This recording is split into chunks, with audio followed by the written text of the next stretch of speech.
Hello అండి, నమస్తే. Welcome back to my channel మనూస్ kitchen and vlogs. ఈ వీడియో ఏంటంటే నేను లాస్ట్ వీడియోలో చెప్పాను కదండి, మార్నింగ్ కావాల్సినవన్నీ నేను నైట్ టైంలో ఇలా ప్రిపేర్ చేసుకుంటాను అని.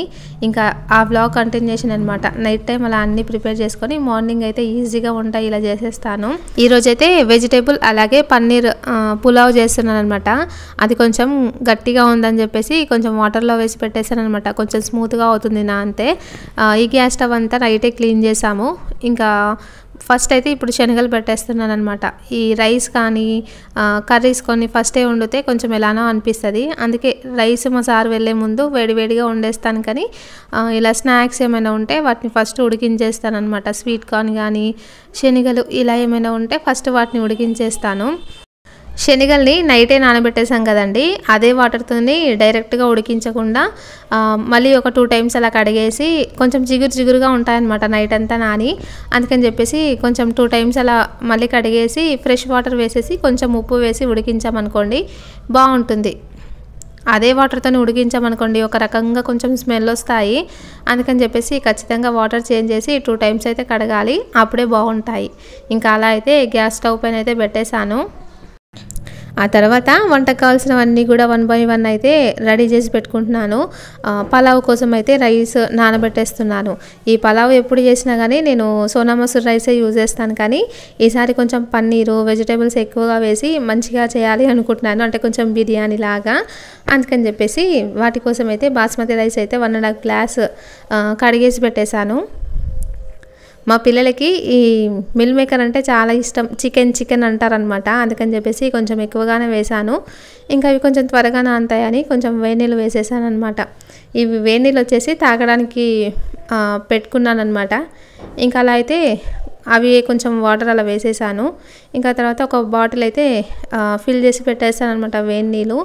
అవి డే అంతలో కూడా అప్పుడప్పుడు తాగుతూ ఉంటాను. నైట్ వరకలా ఒక బాటిల్ అయితే అలా వేడి నీళ్ళు తాగేస్తాను. ఇంకా అలా నానబెట్టేసి ఇవన్నీ నానబెట్టేసిన తర్వాత ఇంకా బిందాసు కూర్చొని ఒక గ్లాస్ నిండా మంచిగా వామ్ వాటర్ అయితే తాగేస్తున్నాను. ఎప్పుడైనా కానీ మార్నింగ్ ఫస్ట్ లేవగానే తాగేసి ఆ తర్వాత వంట స్టార్ట్ చేస్తాను. కానీ ఈరోజు కొంచెం నానబెట్టేసేటివి ఇంకా కొంచెం వరకు ఎక్కువగా ఉందని చెప్పేసి అన్నీ కొంచెం నానబెట్టేసిన తర్వాత నిమ్మలంగా ఒక 10 minutes కూర్చొని తాగేసాను అనమాట. ఇంకా అలా తాగిన తర్వాత ఫస్ట్ అయితే వెజిటేబుల్ రైస్ చేస్తున్నాను. ఈ వెజిటేబుల్ రైస్లోకి కొంచెం నెయ్యి ఎక్కువగానే ఉంటే బాగుంటుంది, అంటే ఆయిల్ కంటే నెయ్యి వేస్తేనే బాగుంటుంది. అందుకని చెప్పేసి కొంచెం నెయ్యి వేసేసి నార్మల్గా మనం ఎలా చేస్తాం ఇంకా వెజిటేబుల్ రైస్ ఇంకా అంతే సింపుల్గా చేసేసాను. అలా కుక్కర్లో చేస్తానమాట. ఫస్ట్ పొయ్యి పైన పెట్టడం కుక్కర్లో పెట్టేస్తాను, అదే రైస్ కుక్కర్లో. ఆ తర్వాత కొంచెం వాటర్ వేసేసి అవి మసిలిన తర్వాత రైస్ వేసేసి దాన్ని తీసుకెళ్ళి ఇంకా రైస్ కుక్కర్ ఉంటుంది కదా దానికి ఎలక్ట్రిక్ది, దాంట్లో పెట్టేస్తానమాట. కొంచెం ఈజీగా అవుతుంది. ఇంక ఇవి వచ్చేసి చపాతీ రోల్కి క్యాబేజీ క్యారెట్ నైట్ అవి కట్ చేసాం కదా, అవి అయితే కొంచెం ఆయిల్ వేసేసి ఫ్రై చేస్తున్నాను. వంట స్టార్ట్ చేశానో లేదో మా చిన్నమ్మాయి అయితే లేచింది. మా చిన్నమ్మాయి లేవగానే ఖచ్చితంగా కొద్దిసేపు ఎత్తుకోవాలి, లేదంటే అస్సలు ఊరుకోదు. ఇంక ఇలా అయితే వెజిటేబుల్స్ అయితే ఫ్రై అయ్యాయి కదా, దీంట్లోకి పసుపు, కొంచెం కారం, ఉప్పు, జీలకర్ర పొడి, ఇంకా అలాగే పెప్పర్ పొడి, కొంచెం ధనియాల పొడి, గరం మసాలా అలా అన్నీ లైట్గా వేసేస్తానమాట. అవి మరీ ఎక్కువ ఫ్రై అవ్వాల్సిన అవసరం లేదు, కానీ మా సార్కి కొంచెం ఫ్రై అవుతానే ఇష్టం. పచ్చిగా ఉంటే అసలు తినరనమాట. అందుకే నేనైతే కొంచెం ఎక్కువగానే ఫ్రై చేస్తాను. ఇంకా ఇలా అయితే నేను పలావ్ కానీ లేదంటే బగారా రైస్ ఏం చేసినా కానీ రైస్ కుక్కర్లోనే ఇలా సింపుల్గా చేసేస్తానమాట. పన్నీర్ని కొంచెం ఫ్రై చేసేసి దాంట్లో ఉప్పు కారం అలా వేసేసి పైన అయితే ఇలా వేసేసానమాట. అది కూడా కొంచెం మంచిగా దమ్ అయ్యి బాగా అవుతుంది స్మూత్గా. వంట అయితే కంప్లీట్ అయిపోయింది. మా అమ్మాయికి అయితే రెడీ చేస్తున్నాను. వంట కంప్లీట్ అయిపోయింది అంటే వీళ్ళందరూ రెడీ అయిపోయిన తర్వాత మా ఆయన మా అమ్మాయి రెడీ అయిపోయిన తర్వాత వేడివేడిగా చపాతీ అయితే చేసి ఇచ్చేస్తానమాట. ఇంకా వెజిటేబుల్ రైస్ అయితే రెడీ అయిపోయింది. మా ఇంట్లో వెజిటేబుల్ రైస్ ఉంటే పెద్దగా కర్రీస్ ఏం అవసరం లేదు, రైతా అలా ఉంటే సింపుల్గానే తినేస్తారనమాట. మనం వేసేటప్పుడే వెజిటేబుల్ రైస్లో పన్నీరు అలాగే సోయా చంక్స్ అవి కొంచెం ఎక్కువగా వేసామనుకోండి ఇంకా వాటితోనే రైస్ అంతా కూడా తినేస్తారు. మా అమ్మాయిని రెడీ చేయడం అయితే నిజంగా చాలా కష్టం అనిపిస్తుంది. అస్సలు చెప్పిన మాట వినదనమాట. అటు తిరుగుతుంది, ఇటు తిరుగుతుంది. ఇంకా రోజు డ్రెస్ మ్యాచింగ్ కలర్ ఆమెనే స్టిక్కర్ వెతుక్కుంటుంది. నాకు తెలిసి అందరి ఇంట్లో ఇంతే అనుకుంటా. స్టిక్కర్స్ కానీ, హెయిర్ బ్యాండ్స్ కానీ, క్లిప్పులు కానీ ఇవేమి కూడా కొనేటప్పుడేమో ఎప్పుడు కొంటానే ఉంటాం, కానీ అసలు అవసరానికి మాత్రం అస్సలు దొరకవు అవి. ఇంకా నేను చూడండి ఇక్కడ ఫోల్డర్ భలే వెరైటీగా వేస్తాను. ఫోల్డర్కి పఫ్ అవన్నీ యూజ్ చేస్తారు కదా, మనకు అవన్నీ ఏం అవసరం లేదు. జస్ట్ చున్నీ, టవాలు ఏది ఉంటే అదే అనమాట. ఇంకా వీళ్ళకి కూడా ఎప్పుడో ఒకసారి మాత్రమే పౌడర్ వేస్తాను, డైలీ వేయను. నేనైతే అసలు పౌడరే వేసుకోను, జస్ట్ ఫెయిర్ అండ్ లవ్లీ పెట్టుకుంటాను అంతే. ఇంకా వీళ్ళకి మాత్రం ఎప్పుడో ఒకసారి మాత్రం అప్పుడప్పుడు కాటుగా పెడతాను కదా, ఇంకా అది పోకుండా ఉండడానికి మాత్రమే అప్పుడప్పుడు పెడతాను, అదే పౌడర్ వేస్తాను అలా. మా మేడం అయితే రెడీ అయిపోయింది. ఇలా రెడీ అయిపోయిన తర్వాత ఇంకా ఇప్పుడైతే టిఫిన్ చేసి ఇచ్చేస్తాను. తను తినేసి ఇంకా మంచిగా స్కూల్కి వెళ్ళిపోతుంది అనమాట. మా అమ్మాయికి అయితే చపాతీ పైన మైనైజ్ ఇంకా సాసు అలా వేసి మంచిగా చపాతీ రోల్ చేసి ఇచ్చామనుకోండి, బాగా తినేస్తుంది. ఇంకా తనైతే తినేసి మంచిగా స్కూల్ అయితే వెళ్ళిపోయింది. డ్రాప్ చేసి వచ్చేసారనమాట. ఇంక ఈరోజు అయితే మా సారు దీపం ముట్టిస్తున్నారు. ఒక గల్లా పెట్టామన్నమాట. దాంట్లో ఎవ్రీ ట్యూస్డే 500 రూపీస్ అలా వేసాము. కొన్ని డేస్ వేశారు మా సారు, ఇంకా మానేశారు. ఇంక ఇదైతే లంచ్ బాక్స్ రెడీ చేసి పెట్టేశాను. ఫస్ట్ మా అమ్మాయిని డ్రాప్ చేసి వచ్చేసారు కదా మా సారు. ఇంక ఇప్పుడు మళ్ళీ మా సారు ఆఫీస్కి వెళ్ళేటప్పుడు తనకు కూడా లంచ్ బాక్స్ ఇచ్చేస్తారనమాట. ఇంకా స్నాక్గా అయితే మా అమ్మాయికి కీరా, క్యారెట్ అవి పెట్టేశాను.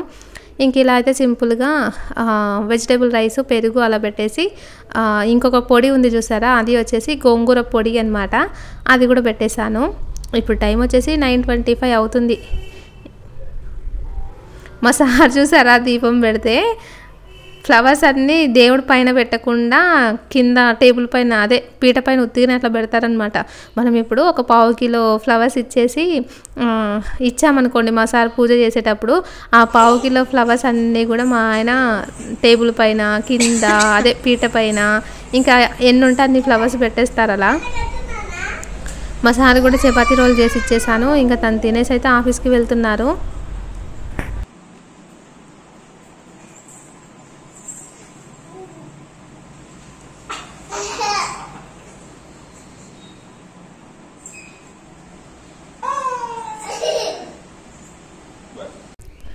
మా సార్ అయితే ఇంకా వెళ్ళిపోతున్నారు ఆఫీస్కి. మా సార్ రోజు వెళ్ళేటప్పుడు నాకు ఒక డ్యూటీ అనమాట. Helmet, kerchief, phone, purse, ID card ఇంక ఇవన్నీ మర్చిపోకుండా చూడడము. కొన్ని టైమ్స్ కొంచెం దూరం వెళ్ళేసి మళ్ళీ రిటర్న్ వచ్చిన రోజులు కూడా ఉన్నాయి. నియర్గా ఆఫీస్ దగ్గరికి 8 కిలోమీటర్స్ వెళ్ళి మళ్ళీ రిటర్న్ కూడా వచ్చారనమాట ఒకరోజు. అందుకే ఖచ్చితంగా మార్నింగ్ వెళ్ళేటప్పుడు గుర్తు చేస్తాను అన్నీ. ఎప్పుడో ఒకసారి గుర్తు చేయలేదా ఇంకా అంతే. ఇంకా మా చిన్నమ్మాయి చూసారా, రైస్ ఏం వేసుకోకుండా ఓన్లీ మిల్ మేకరే వేసుకొని తింటుంది. తనకి ఇష్టం. ఇంకా నేను కూడా అనుకుంటాను అమ్మ తిన్నదే బెటర్రా, ఎలాగో ప్రోటీన్ ఫుడ్డే కదా అనుకుంటాను. ఇంక ఇలా అయితే మా సార్ వెళ్ళిపోయిన తర్వాత మంచిగా ఇలా 2 చపాతీలు చేసుకున్నాను. నేను బ్రేక్ఫాస్ట్ ఎప్పుడు కూడా హెవీగానే చేస్తానండి. నేను చాలా వీడియోస్లో చెప్పుంటాను, నేను ఎప్పుడు కూడా బ్రేక్ఫాస్ట్ హెవీగానే చేస్తాను, లంచ్ లైట్గా చేస్తానన్నమాట. ఒకటేమో నార్మల్గా చపాతీ చేసుకున్నాను, అదే వెజ్ రోల్ చపాతీ చేసుకున్నాను. ఇంకొకటేమో ఎగ్ కూడా యాడ్ చేశాను అనమాట. ఇంకా ఆ ప్లెయిన్ ఎగ్ వచ్చేసేమో మా అమ్మాయి కోసం. ఈ 2 చపాతీలు తినేసామనుకోండి స్టమక్ ఫుల్ అయిపోతుంది. ఆఫ్టర్నూన్ అసలు ఆకలి కూడా వేయదు, చాలా బాగుంటుంది స్టమక్ ఫుల్గా. ఇంకా అవి తినేసిన తర్వాత ఇన్ఫ్యూజ్డ్ వాటర్ ప్రిపేర్ చేసుకున్నాం కదా లాస్ట్ వీడియోలో, ఇంకా అవైతే తాగేస్తున్నాను అనమాట. అసలు నిజానికైతే ఫస్టే ఇన్ఫ్యూజ్డ్ వాటర్ తాగాలి ఎంటీ స్టమక్తో, అంటే వామ్ వాటర్ అలా తాగేసిన తర్వాత ఫస్ట్ తాగాలి. కానీ ఈ వెదర్కి చాలా చల్లగా అనిపిస్తాయి అవి, అందుకే నేను తాగలేను అనమాట. అందుకని చెప్పేసి టిఫిన్ చేసిన తర్వాత మంచిగా ఇన్ఫ్యూజ్డ్ వాటర్ అయితే తాగేసాను. టిఫిన్ చేసిన తర్వాత కిచెన్ అయితే అంతా కూడా క్లీన్ చేసేసాను అనమాట.